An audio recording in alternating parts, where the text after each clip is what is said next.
c'est l'écho du soir avec Emmanuel de Chypre. Bonsoir Emmanuel. Bonsoir. Un accord a été trouvé ce matin à l'aube entre Chypre et ses créanciers pour éviter Ouais. la faillite du pays. Est-ce que c'est un bon accord?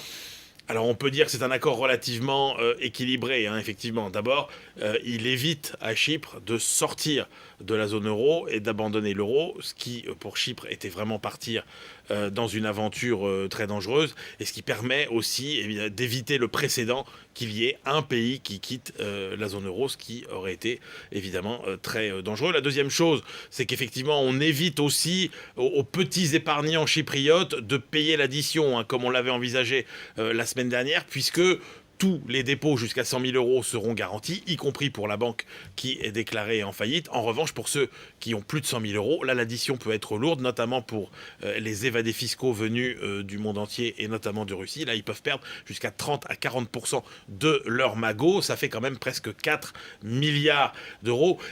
Et même les Russes, finalement, ne sont pas perdants dans cet accord, puisque même si Vladimir Poutine gesticule un peu sous la pression de ces oligarques qui, eux, vont perdre pas mal, il était déjà parti en lutte contre l'évasion fiscale des entreprises russes qui s'étaient installées à Chypre.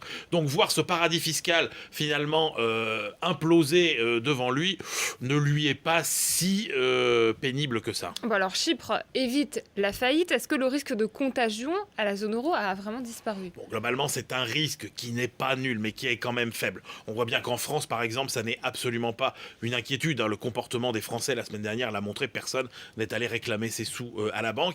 Il y a des pays où la sensibilité au sujet est un peu plus grande, comme l'Italie, par exemple. L'Italie a connu ce type de mesures au début des années 90, et si les banques italiennes se montraient finalement dans une santé un peu moins forte que ce qu'elles ont l'air, ou si l'Italie était dégradée, comme la rumeur en a couru sur les marchés cet après-midi, il pourrait y avoir là un petit danger.